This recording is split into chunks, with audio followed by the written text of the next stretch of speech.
Bonjour à tous et à toutes et bienvenue dans Hebdo Manga, notre rendez-vous manga et animé du dimanche. On continue sur les nouveautés de mai avec le succès japonais Dungeon Elf. Ce nouveau récit de fantasy avec sa version badass de Frieren a-t-il réussi à me séduire? On va voir ça ensemble. Je m'appelle Télio et encore une fois, bienvenue dans Hebdo Manga. Quelque chose que j'adore depuis quelques temps, ce sont les mangas de fantasy au concept pointu sur des codes spécifiques de l'univers. Ceux-là même qui focusent leur récit sur un point précis de la composition de leur world building et vont nous offrir grâce à ça une histoire complète et inédite. Le plus connu de ces dernières années étant Glouton et Dragon qui revisitait l'exploration des donjons de fantasy à travers sa faune, sa flore et ses environnements au service de la nourriture, mais plein de mangas du genre ont commencé à sortir depuis quelques années.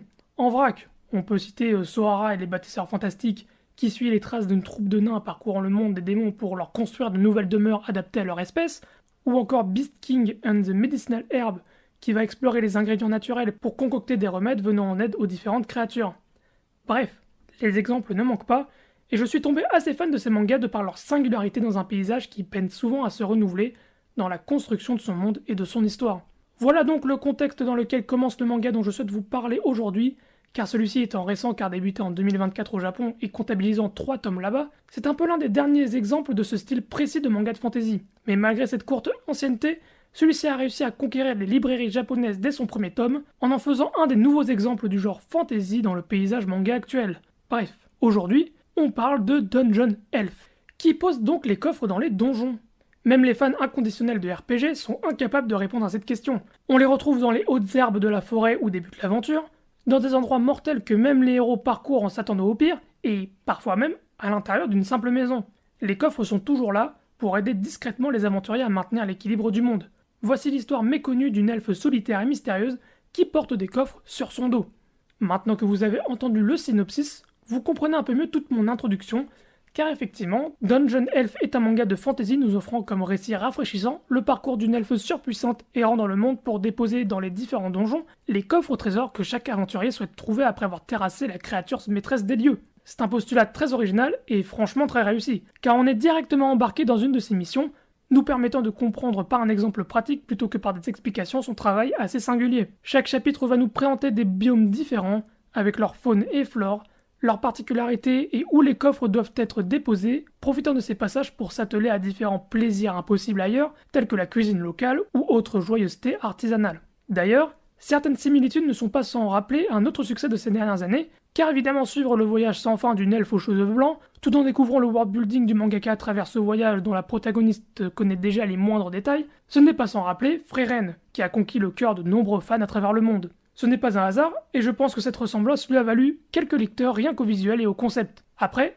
attention, ressemblance ne veut pas dire plagiat ou autre, car j'insiste sur le fait que Dungeon Elf est un récit aussi unique en son genre que Frieren l'est de son côté. Cette ressemblance n'a pas échappé à Kodansha, la maison d'édition des deux mangas, qui accompagnera le tome 3 de Dungeon Elf par la recommandation nulle autre que Frieren elle-même. Un coup de marketing assez amusant pour le souligner. Parmi les mots de l'éditeur Doki Doki, on peut également noter des références aux grands maîtres de fantastique de l'horreur en manga, dont notamment Junji Ito dont le travail a inspiré l'un des donjons du manga.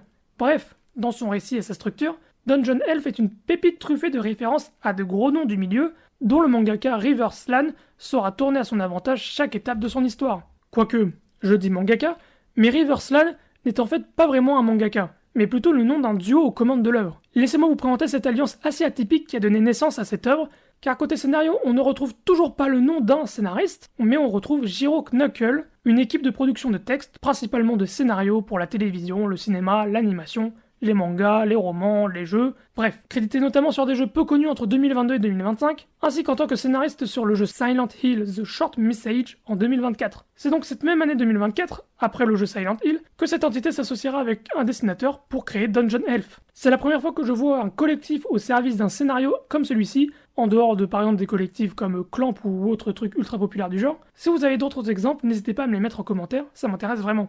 Ainsi donc, on arrive maintenant au dessinateur, avec Tomozo pour compléter cette paire. Un profil également assez particulier, car plus qu'un mangaka, il était surtout connu auparavant comme chara designer ou illustrateur de light novel. Une carrière ayant commencé en 2003 dans les romans et 2012 dans les mangas. C'est donc, mine de rien, un profil très expérimenté malgré une popularité légère. Mais la popularité ne fait pas la qualité dans un sens comme dans l'autre, car les dessins sont sûrement l'un des plus gros points forts de ce manga. Dungeon Elf joue beaucoup sur deux choses, le chara-design de son personnage principal et le dynamisme de l'action, ajoutant un style graphique très prenant. Les doubles pages sont monnaie courante au fil des pages, toujours pour mettre en avant le côté badass de son héroïne, connaissant certains changements d'apparence quand la température monte dans l'action. Au-delà de ça, le dessin est très net et l'imaginaire fantaisiste est parfaitement illustré avec des codes connus du genre, tout en apportant son identité visuelle. Ce premier tome se lit véritablement tout seul, une lecture fluide et passionnante à chaque chapitre. Parlons justement de ces chapitres par leur contenu, et donc au récit global du manga, car Dungeon Elf est un manga fleuve sans réel fil rouge durant ce premier tome. Chaque chapitre raconte une histoire différente dans le travail de notre protagoniste,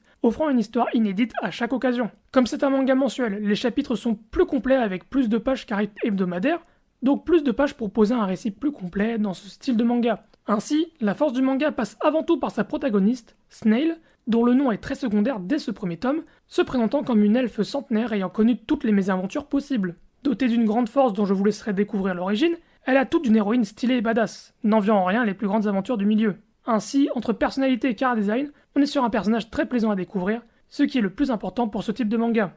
Et maintenant que le succès de ce manga est confirmé, j'espère en apprendre plus pendant les prochains tomes sur ce fameux travail de posage de coffre, quelles sont les relations avec les autres elfes, bref, la développer au maximum tout en développant l'univers présenté. J'ai vu beaucoup de critiques passer sur le potentiel fanservice de ce premier tome, et franchement je suis pas d'accord du tout.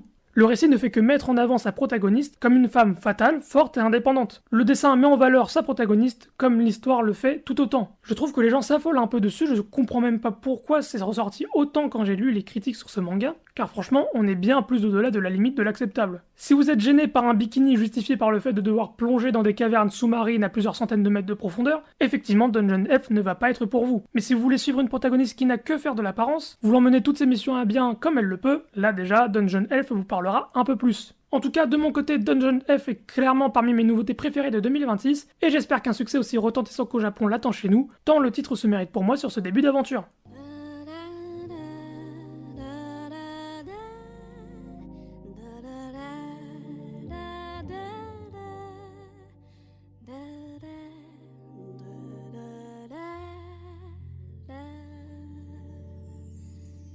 Et voilà qui signe la fin de cet hebdo manga, j'espère qu'il vous aura plu. La semaine prochaine, c'est la revue des nouveautés de juillet, et évidemment, Japan Expo oblige, il sera bien rempli. Je vous remercie de votre attention et vous donne rendez-vous la semaine prochaine pour un prochain hebdo manga.